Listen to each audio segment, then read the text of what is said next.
Hello everyone, it's Komenda here, and I have another process video for you. Today I will show you how to create layout on a white base featuring your own portrait selfie. And I am using brand new photographer collection from Mintay Papers, which is like a perfect theming if you would like to scrapbook a selfie.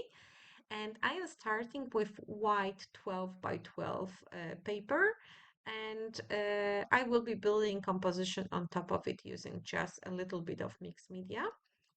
I cut it out a strip of paper with like a grungy uh, wall and a narrow strip of paper with cameras. They are all from photographer collection. I can't tell you the dimensions because I was eyeballing it. So it can be exactly the same, it can be a little bit different, depending on the size of your picture. And I am marking where the wider strip will go. Those markings will not be visible from beneath the strip. I just need to know where to add this little bit of mixed media layer. I will be using this stencil. It's called brick wall and antique linen.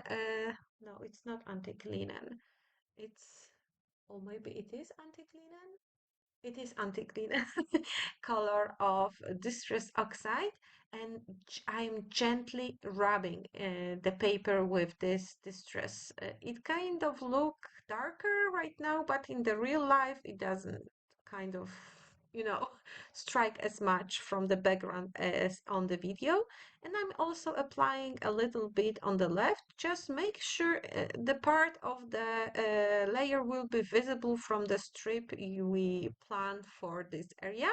So yeah, it will be a little bit visible, the same on the other side. I just want to add something extra. I don't want to overwhelm the design with this brick pattern. Um, so after the ink blending is done, I'm gluing down the papers just using the glue. I'm not adding extra layer of cardboard, which is unusual for me, as you know, because I love adding layers, dimension, but this time is going to be flat, but do not worry, I will add more texture later. I reached for those chippies. Those are also from Mintay Papers. They are photo 1 and photo 2 sets. They are not brand new. They are from maybe last year or 2 years ago. I haven't used them before because I don't know. I never know how to use chipboard, not chippies, but chipboard elements in general, as they seem, I don't know, thick. But this time I thought those will look great with my picture, so I just challenged myself to use them. I just you can press them out, but to be sure that everything will pull out nicely, I use this precision knife will to cut the bridges out of the sheet. The next step is covering my chippies with black ink. This is the Distress Ink Black Suit, so it doesn't give this very, you know, opaque layer. It gives a little bit smuttering. This is the effect I wanted to achieve to match the grungy backgrounds of the collection, and I have a little piece of tape glued to my fingers, so I will not touch the chipboard with my fingertips, because they will leave like greasy residue, I don't know how to call it, and the ink will not cover well the area where you touch the chipboard. Hence, it's good to have something to protect first your fingers from the black ink, and second, the chipboard from the grease from your hands. I fussy cutted those flowers from one of the papers from the collection. It has beautiful paper filled with those flowers only. So I spent some time off camera doing so, and I will be using them in composition. I backed my picture with one of the papers from 6 by 8 add-on paper pad because I wanted to have something darker around my picture, and there was the perfect black paper, blackish paper. And I am arranging flowers that I clusters that I fussy cutted On my composition, I'm just trimming a little bit because I wanted to have a less rounded shape, I would say. And after I am happy how it looks, I will be backing my picture with a layer of cardboard because, yeah, dimension, here we come.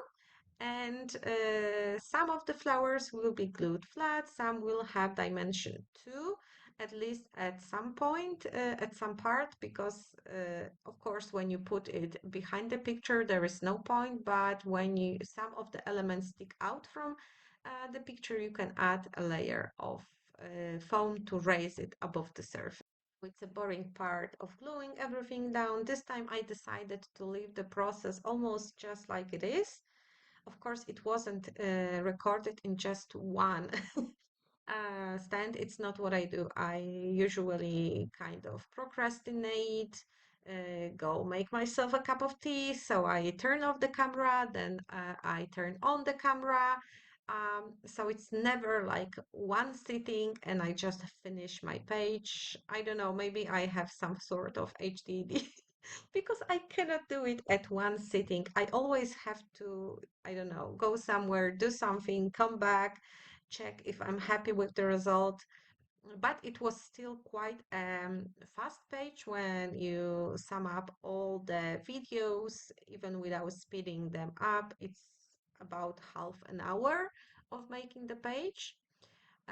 Now I am arranging the layers and I use this Chippies photo frame, but I cut it in two halves so it will frame my picture a little bit. I decided to add a lot of darker elements because, as you can see, I have very dark hair. It was like my new hairstyle, very controversial one because I don't know, we didn't understand each other with the hairdresser and she gave me a full bangs, which wasn't what I was expecting, but yeah, I need to handle it for a while because before my hair will grow back. But when I came home, my hubby was like, "Whoa, what did you do to yourself?" So it wasn't like, "Wow, honey, you look fantastic." But I decided to scrapbook this moment anyway.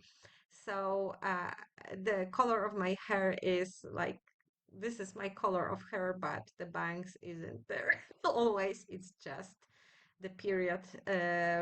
So I need to grow it back. But there is a lot of dark on the picture, so I'm adding a lot of dark elements on the layout too. Well, not a lot, but some to match the photo of myself. As you can see, I am arranging some elements here and there, Polaroid frame, photo frame, some camera on the stand, those chipboard elements I covered with black ink, some cameras here and there.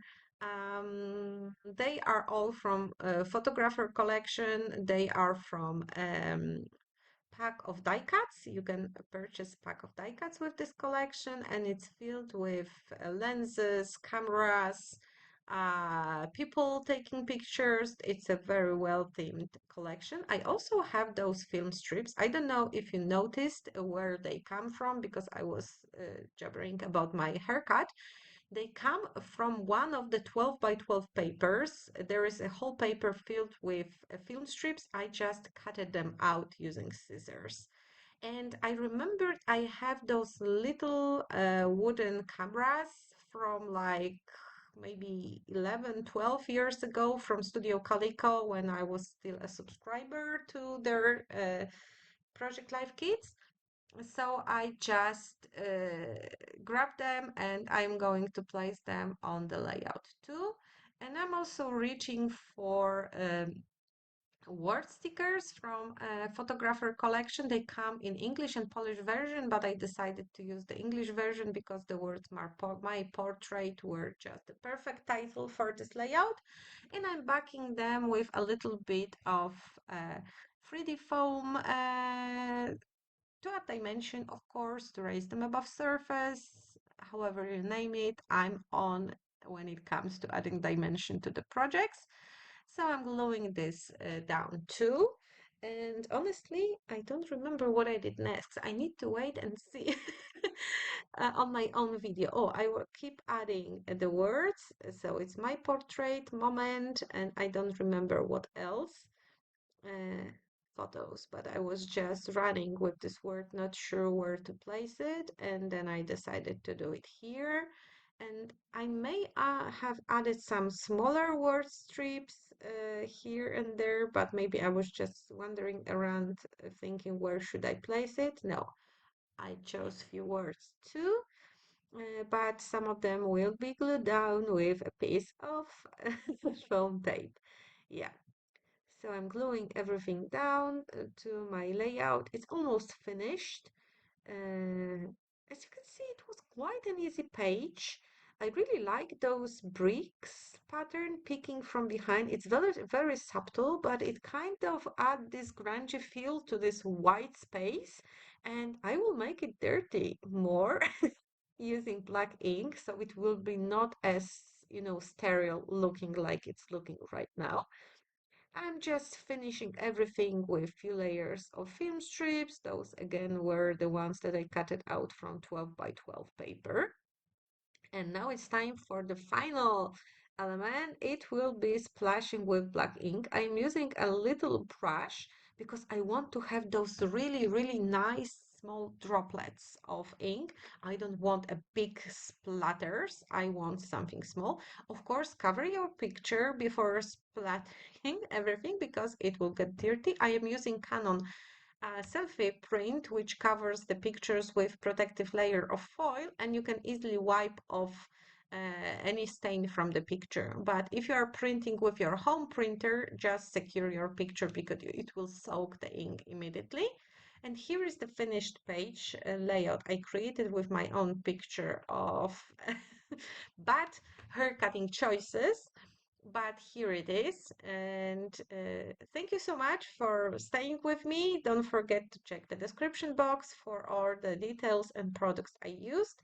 Don't forget to subscribe to my channel because it will help me a lot if you would come back and watch more videos. It's just a fuel for me to create more of them. And see you soon on some other video. Bye!